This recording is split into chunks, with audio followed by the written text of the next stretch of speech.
পর্যটন নগরী খ্যাত কক্সবাজারে কম বেশি সারা বছরই ভিড় দেখা যায় পর্যটকদের। ঋতুভেদে বদলে যায় সৈকতের সৌন্দর্য। রোদে একরকম তো বৃষ্টিতে অন্যরকম। আবার শীতের সৌন্দর্যের সঙ্গে গ্রীষ্মকালীন সৈকতের সৌন্দর্যেরও বিস্তর তফাৎ। সৈকতের সব ধরনের সৌন্দর্যই উপভোগ করতে চান ভ্রমণ পিপাসুরা। বঙ্গোপসাগরে সৃষ্ট গভীর নিম্নচাপটি উপকূল পেরিয়ে গেলেও প্রভাব রয়েছে এখনও। বৃষ্টি আর বাতাসের সঙ্গে উত্তাল সাগর। গভীর নিম্নচাপটির প্রভাবে ঝড়া বৃষ্টিতে প্লাবিত দেশের দক্ষিণ পূর্বাঞ্চলের বিভিন্ন এলাকা। উচ্চতা বেড়েছে জোয়ারের, ঝুঁকিতে রয়েছে সমুদ্র তীরও। এমন বৈরী আবহাওয়ায় থেমে নেই পর্যটকদের সমুদ্র দর্শন। অন্য সময় তো অনেক ভিড় থাকে, তবে এখন সমুদ্র কালার দেখতেও ভালো লাগছে। আর এখন ওয়েদারটা ভালো, একদম পারফেক্ট, সবকিছু মিলিয়ে খুব ভালো লাগছে। এর আগে একবার আসা হয়েছিল 2 বছর আগে, কিন্তু এখন বেশ ভালো লাগছে।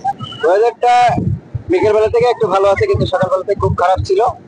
তো আমরা আসলে আসছি চিরাং থেকে, মেয়েদের পরীক্ষা শেষ, ওরা একটা বেড়াতে আশা প্রকাশ করতে, তাদের ইচ্ছা প্রতিফলন ঘটাতে আমরা এখানে আসছি। পর্যটকরা জানান, উত্তাল সমুদ্রের ভয়ঙ্কর সৌন্দর্য দেখতেই সৈকতে ভিড় করছেন তারা।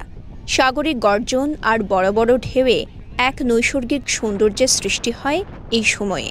এই দৃশ্যগুলো উপভোগ করতেই ঝুঁকি নিয়েও বেড়াতে আসেন সৈকতে। কক্সবাজারে যে আসল যে প্রকৃতির যে সৌন্দর্য, সেটি বেশিরভাগ ফুটে ওঠে বর্ষাকালে যে বড় বড় ঢেউ যে আসতে পড়ে, সেটার মাধ্যমে পর্যটক এবং স্থানীয়রা এটা খুব সুন্দরভাবে উপভোগ করে।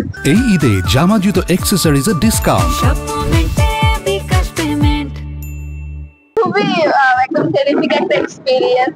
এতটা যে উত্তাল হয় ভাবে কখনো সামনে দেখা হয় না, সবসময় টিভিতে বা ফোনে দেখা হয়। তো এটা আসলে আমার life time experience.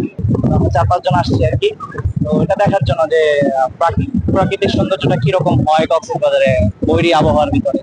Just enjoy করতে আসছি। এরকম অন্যান্য সময় যখন আসছি তখন তো অন্য নয়, শীতের সিজনে আসছি বা গরমের সিজনে যখন আসছি তখন অন্যরকম ফিলিং ছিল।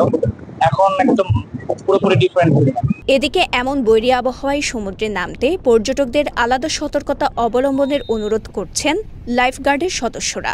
দুর্যোগপূর্ণ আবহাওয়ায় সমুদ্রে গোসল না করার পরামর্শ তাদের। তবে তাদের পরামর্শ তোয়াক্কা না করেই নোনা জলে গা ভাসাচ্ছেন অনেকেই। যারা পর্যটক পানিতে নামার জন্য চেষ্টা করতেছে, তাদেরকে আমরা আমাদের হ্যান্ডব্যাগ আছে, হ্যান্ডব্যাগ নিয়ে কমিউনিকেশন করতেছি একটু পর পরে, যাতে তারা পানিতে না নামে। কারণ এখন সমুদ্রের কন্ডিশনটা ভালো না, এখন গোসল করা বা পানিতে সুইমিং করা কোনোভাবে নিরাপদ না। তো যে কারণে আমরা তাদেরকে একটু পর পরে আমরা চেষ্টা করতেছি তাদেরকে পানিতে না নামার জন্য। এর মধ্যেও কিছু সংখ্যক পর্যটক আছে যারা আমাদের কথা শুনতেছে না, তারপরে চেষ্টা করতেছি আমরা আমাদের মতো তাদেরকে নিরাপত্তাটা দেওয়ার জন্য। সৌন্দর্য উপভোগের চেয়ে গুরুত্বপূর্ণ জীবনের নিরাপত্তা। তাই ঝুঁকি নিয়ে উত্তাল সমুদ্রের তীরে ভিড় না করার অনুরোধ সংশ্লিষ্টদের। কক্সবাজার থেকে আরস ফারুকের পাঠানো তথ্যচিত্রে সাফা মারওয়া, কালের কণ্ঠ।